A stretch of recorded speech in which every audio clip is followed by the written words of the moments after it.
Hello, hello, and welcome to Andalusia Knits. My name is Jordan, and today I have a tutorial for you teaching you how to do an applied I-cord border. Now, I-cords make a fantastic edging, and there are a million ways to do them, but in this particular technique, you actually knit the body of your project beforehand, and then after the fact, you come back and knit I-cords along all four edges, so it creates this really cool picture frame effect. And like I said, I love the I-cords because they create such a nice, subtle but structural border to them.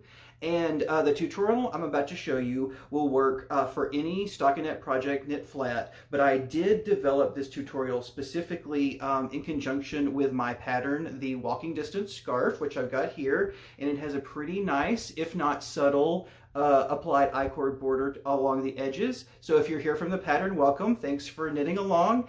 And I think that's going to do it in terms of an intro. So let's get to the tutorial, and we're going to start with the materials you'll need to create this border. Okay, so to do the applied I-cord edge, you're going to need a few things. And first and foremost, you're going to need the piece of fabric that you're going to be adding the edge around. It needs to be completed and bound off and blocked. You're also going to need some needles. You can use a circular needle, but I find that DPNs are easier to do this with, and you won't be able to do this at all with straight needles that have stoppers on one end. You'll also need the yarn to create the I-cord, and a darning needle for grafting the final row. And then optionally, you might want to also use a locking stitch marker for making the turns of the border, and I will discuss that more when we get to that, but that's not an entirely necessary item, but it's a good one to have as well. In order for the I-cord to actually be attached to our project, we have to have something to attach it to. And so as we work this I-cord border, we're going to be doing pickups along each of these edges to actually attach it to the project. And when we're working a vertical edge, those pickups are going to be the horizontal bar of yarn between the first and the second stitch on the edge of the fabric. So if I insert my needle between that first and second stitch and come up, you'll see that I have this horizontal bar of yarn on my needle. And as we work a vertical edge, you will be continuing to pick up those horizontal bars of yarn with your needle. So if you look at the edge of stockinette, it looks kind of wonky, and honestly, that's a good guide. So when you're picking up stitches, your first stitch should look wonky, your second stitch should look normal, and then it's just as simple as inserting your needle into the gap between them to pull up that horizontal bar of yarn. So that is the pickups for the vertical edge. And as far as the horizontal edges, which are our cast on and our bind off rows, we're going to be doing almost the same thing. We're going to be picking up horizontal bars of yarn between stitches, but now instead of doing it down a column, we're going to be doing it across a row. So we're going to locate 2 stitches across this row, so right here, and if we kind of pull them apart, we'll see that there is a horizontal bar of yarn between them, and like with the vertical edge, we're going to pick that up just like so. And so once more, let's go somewhere else and look for the stockinette V's. There's one stitch, there's another stitch, and I'm going to insert my needle and pick up the horizontal bar of yarn between them. So that is how you're going to be doing the pickups for this I-cord border, and now it's time to move on to actually applying the border to your project.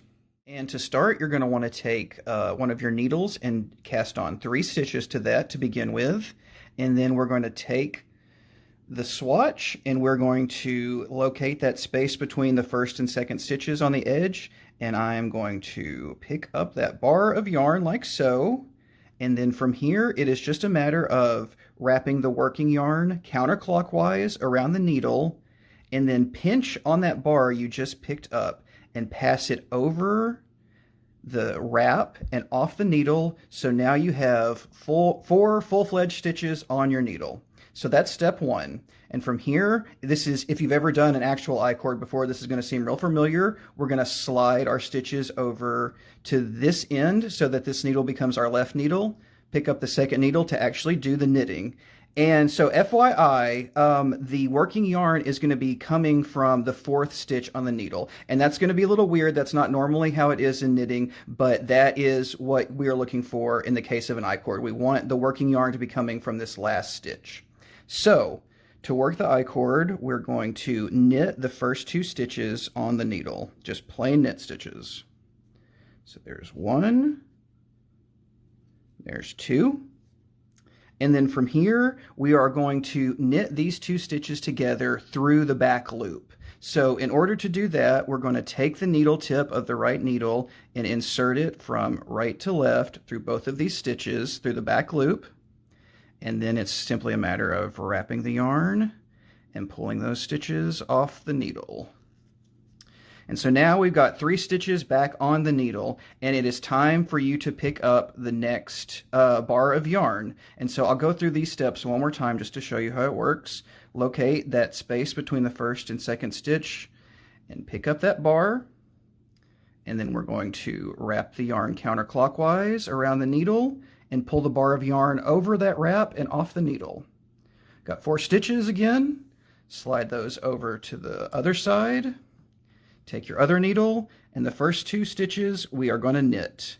And remember, the yarn is coming from the 4th stitch on the needle, which is a little weird, but that is exactly what we want right now.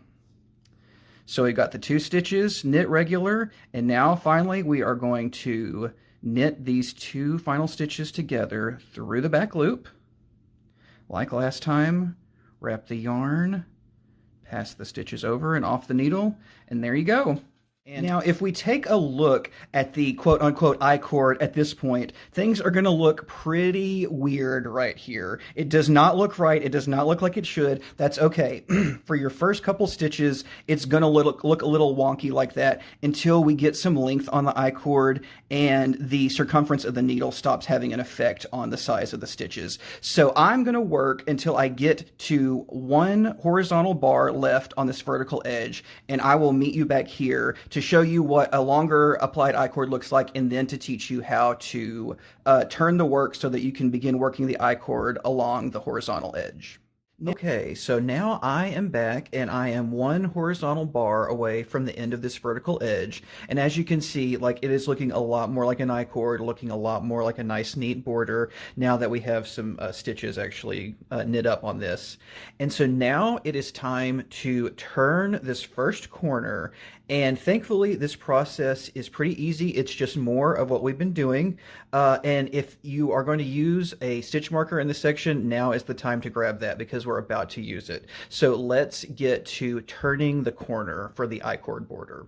Now I have the final bar of this vertical edge picked up. It's already on the stitch right here.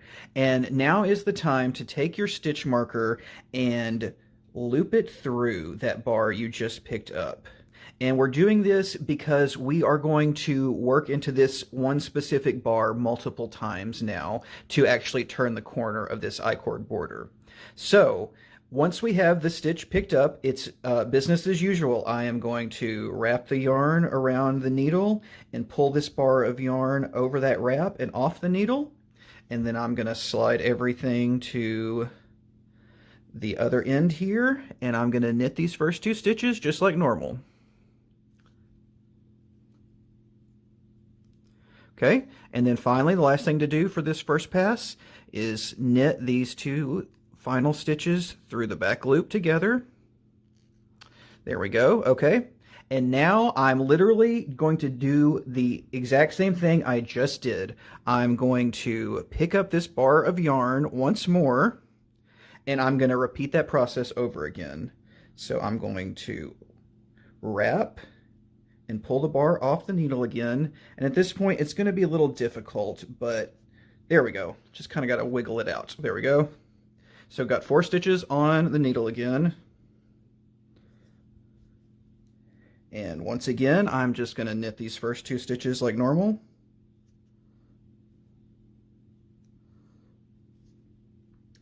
And then finally, I'm going to knit these last 2 stitches through the back loop. All right, that's step 2. And for step 3, which is the final step of the turn, we are going to do the exact same thing one more time. So this is going to look pretty familiar at this point. And there you have it. That is the turn. And now, like starting the I-cord edge, actually it doesn't look too bad. It's going to look a little wonky until you start picking up stitches along the horizontal bar. So like as long as everything is moving in the correct direction, that's fine. But if things still look a little wonky or a little rough, that's to be expected.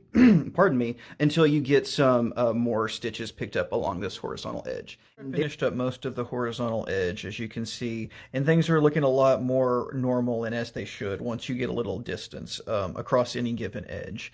And so from here, you know almost everything you need to know to complete this border. So from here, anytime you are going to make a turn, you're going to use those instructions that we just talked about a little while ago to make those turns. Those are all the same.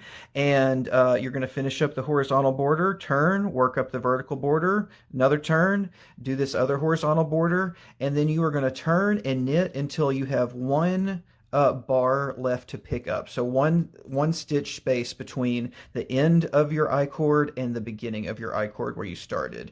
And from there, we will graft the two ends together. Alrighty, now you should have made it all the way around your project until you have come to the place where you began, and go ahead and pick up that last stitch and work it like normal. And once you have done that, break the yarn and give yourself a few inches and get the tapestry needle, because it is time to graft. And so for reference, what we're going to be doing is we're going to be creating a line of stitches using this tapestry needle and this yarn tail to create a line of stitches between the stitches that are currently on the needle and the stitches that made the first row of the I-cord that we did all the way back at the beginning. So after you got your tapestry needle threaded, the first thing you're going to want to do is slide the stitches over to this side of the needle, and this first stitch you're simply going to stick the tapestry needle through purlwise and slip it off and pull the tail through. And from here you are going to locate the first and the rightmost stitch of the I-cord border that you knit, and you're going to take the needle and you're going to run the needle under both legs of this stitch. And the first one is going to look a little wonky like most edge stitches do, but that's okay. Let's see if we can do this. I got one leg there and the other leg right there. And once again, you are going to pull the needle through and pull the tail through. And as you pull the tail through, you'll notice that the stitch you just slipped off the needle is getting yoinked up into place. So it was kind of just flopped over, and now it's sitting upright like a normal stitch, like it should be. So go ahead and pull the slack through on that.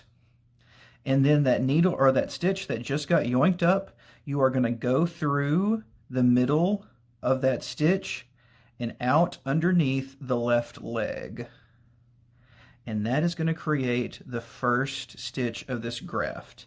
We can see it here, it's right here, and you're just going to kind of want to give it a little tug and tighten it up so that it's about the same tension as the stitches around it. So from here, we're going to do the exact same thing basically. We're going to take the next stitch at the end of the needle, and we're going to stick the tapestry needle through purlwise and slip it off the needle and just let it hang out there. And now we are going to find the center stitch of the first row of the I-cord bind off. And I can see that is right here. And I'm going to go under both legs of this stitch like so. And when I pull through, it's going to yank up the stitch I just slipped off the needle like so. And then once again, I'm going to go down through this stitch and underneath and out through the left leg. Once again, give everything a nice little tug and tighten to make sure it looks good. And you can go back after you've completed the graft and do some more additional tightening and tugging to make sure everything looks nice as well. But from here, we're going to do the final stitch exactly like we've done the first two. We're going to slip it off the needle purlwise and pull through. And now we're going to locate the leftmost stitch of the first row of the I-cord. And it is right here. I'm going to Insert the needle underneath both legs of that and pull the tail through. Just going to yoink up our stitch. And I'm going to come back down through it and out the left leg. And that is the graft. And from here, you will weave in your ends, obviously. But this is also the time before you weave in the ends to work on your tension and make sure that everything looks like you want it to. But honestly, I have to say I'm pretty pleased with how that turned out. I think I did a pretty good job on that. But yeah, work on the tension of those stitches that you just grafted. And from there, it's just a matter of weaving in the ends.